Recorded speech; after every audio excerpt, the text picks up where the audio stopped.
Final Fantasy XVI brings together emotional storytelling, fast-paced combat, and epic world building, but it's not without its flaws.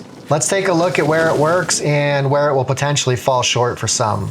This is my better late than never review of Final Fantasy XVI on PC.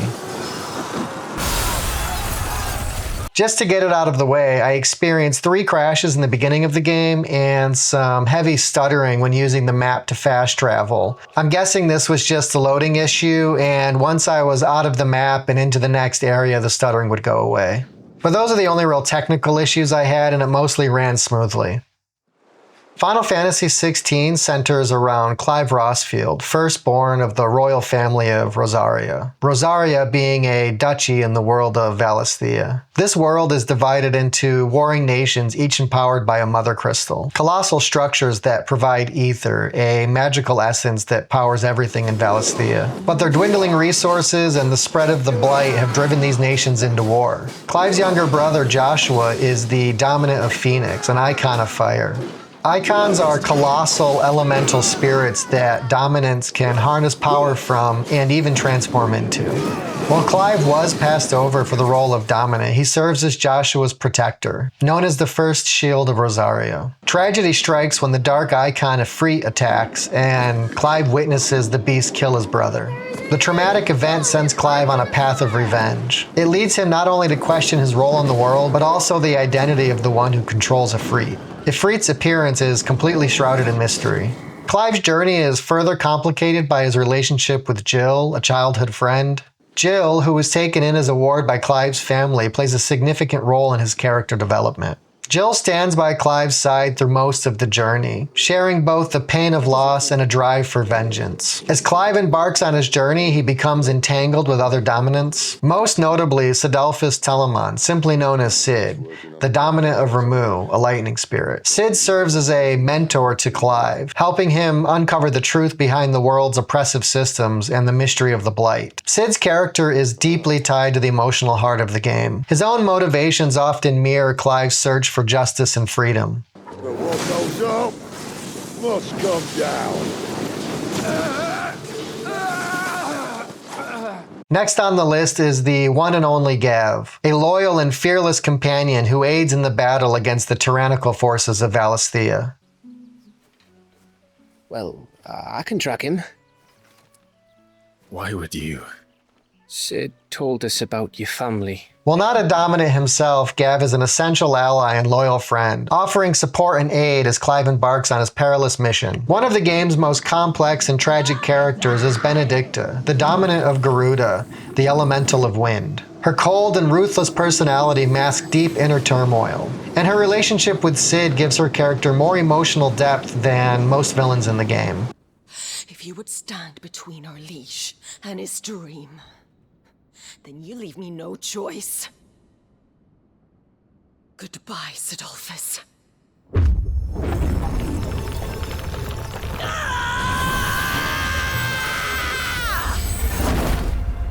Benedikta has an untimely death that feels premature, and I believe her arc should have been explored more thoroughly. Her relationship with Cid is one of the game's more interesting dynamics, as both characters are haunted by their past decisions and personal losses. Another key figure in the story is Dion Lesage, the Crown Prince of Sambrek and the Dominant of Bahamut, the Icon of Light. Dion is known for his valor and loyalty to his people, but as his story unfolds, he finds himself embroiled in the murky politics of the Empire. His character is defined by inner conflict, especially when he struggles with the actions of his father, Sylvester Lesage, and the manipulations within the ruling elite. Dion's journey is tragic and highlights the personal sacrifices that come with being a dominant. Upon its initial PlayStation release, one Kotaku writer wasn't thrilled with how Dion's romantic life was portrayed, claiming Final Fantasy XVI's gay romance disappoints. This childish refusal to be sated doesn't surprise me, but Dion's story is a natural fit to the world. It's subtle, well executed, and doesn't feel forced. Somehow, Final Fantasy XVI is both the gayest and not gay enough. But that's the point. You can't please everybody. It's clear that the game prioritizes well-rounded characters while avoiding cringe stereotypes and identity-focused politics, a trap that too many games of recent memory have fallen into. Interestingly, Square Enix has seemingly parted ways with Sweet Baby Inc., a narrative development and consultation studio known for its involvement with DEI endeavors. Hopefully, future titles will continue focusing on characters that fit the story, possibly moving away from external pressures to conform to certain Western narratives. As Clive continues to uncover the truth behind the politics of Valisthea, his journey becomes one of self-discovery and redemption. He grapples with his role as a brother, a warrior, and ultimately his destiny as he faces his greatest challenge, understanding his connection to Efreet and what it means for the fate of the world. The story is full of twists and betrayal and emotional upheaval, but it shines brightest when focused on Clive's personal relationships. The environments in Final Fantasy XVI are beautiful. It includes grasslands, deserts, abandoned villages, castles, and ruins, and even a unique floating fortress, all contributing to the impressive world design. You even have your very own hideaway, which serves as the central hub.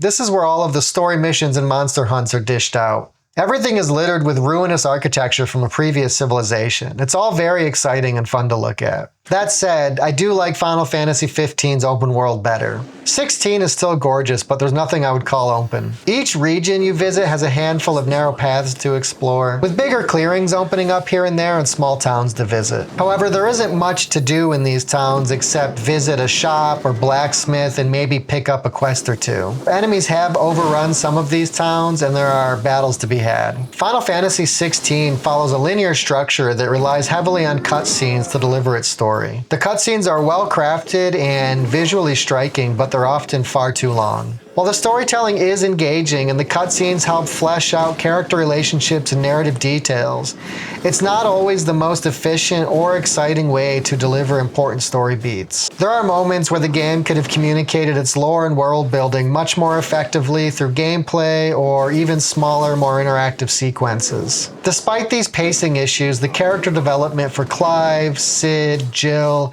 and even Benedikta helps carry the story. Their arcs add emotional depth even when the story can sometimes drag a bit.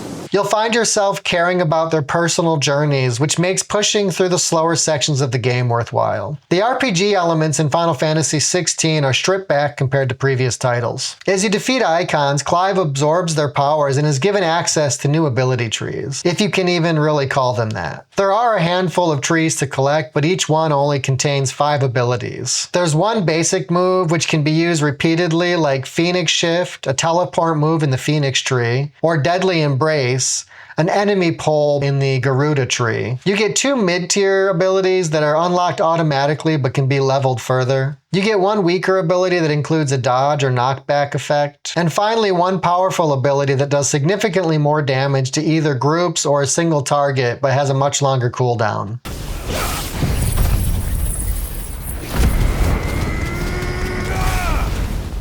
In addition to these icon sets, there is also a larger general ability wheel that you start the game with. It includes 14 basic abilities and 3 more powerful ones. 7 of the basics are unlocked from the beginning, and the rest need to be purchased and leveled with ability points that you get from killing enemies and finishing quests. The progression system is solid, but it lacks the depth seen in earlier titles like Final Fantasy XII and its Gambit system. The combat in Final Fantasy XVI is simple yet exciting. The series has embraced a more action-oriented gameplay style, moving away from the turn-based systems of past titles. It feels like they streamlined the combat model from Final Fantasy XV and have made everything more fluid and fast-paced. There's a precision dodge mechanic where you jump out of harm's way at the last second and immediately lunge forward to perform a hit with your sword. You'll know you've succeeded when your character flashes blue.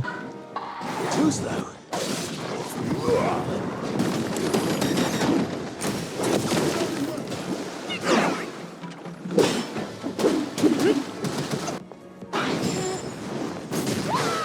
We've seen this again and again in recent games. I still find it fun, but it's definitely not innovative. The game also includes a parry system where you make a basic attack just before the enemy is about to strike. This slows down everything but your character and allows you to land extra attacks and maybe trigger an ability or two. You can equip 3 iconic ability sets at a time and rotate through them during combat. Each set includes a mandatory basic attack, but you can slot 2 other abilities from the icons tree. Rotating through these sets and triggering big abilities helps break up the combat a bit, though the system is still very basic compared to previous entries. Overall, the combat is fluid and engaging with enough variety to keep things fun for the most part. There are also standout moments in the game where you get to battle monstrous icons. These epic battles shift the nature of combat entirely, offering a fun and dynamic change of pace. It's also a great nod to the classic summons of previous Final Fantasy games, keeping the tradition alive while adding new layers of intensity. I found the combat in Final Fantasy XVI more enjoyable than 15, but my favorite is still Final Fantasy XII's Gambit system. The Gambit system used conditional if this, then this auto actions like targeting, attacks, and healing, offering an interesting and customizable approach to battles. I know many people who didn't care for it, but I would love to see that system in future titles. Throughout Final Fantasy XVI, you'll come across various swords, armor pieces, and jewelry. There really isn't much choice when it comes to gear. It often just boils down to equipping the items that offer the highest stat increases. There is a transmog option which allows you to change the appearance of your sword. However, the game only offers 2 outfits for each character, and overall visual customization is quite limited. For a game with such an expansive world, it would have been nice to see more options to personalize your character's appearance. Maybe future Final Fantasy titles will include more in-depth customization options in terms of both armor and character appearance, but I'm not going to hold my breath. Final Fantasy XVI is an ambitious and visually stunning entry in this series. Its beautifully crafted environments, intense combat, and compelling characters make it a memorable addition to the franchise. The linear storytelling, over-reliance on long cutscenes, and stripped-back RPG elements can sometimes bog down the experience, making it feel more restrictive than previous entries. That said, the emotional weight of the narrative, especially when focused on personal relationships like Clive's journey for revenge or Dion's internal conflict with his family, keeps the story engaging. The game delivers impactful moments of loss, betrayal, and self-discovery, even if some characters like Benedikta deserved more development. Despite some pacing issues, Final Fantasy XVI remains a solid entry in the series, with enough character depth and world building to hold your interest throughout. It delivers a journey worth exploring. That's it. That's my review. See you later.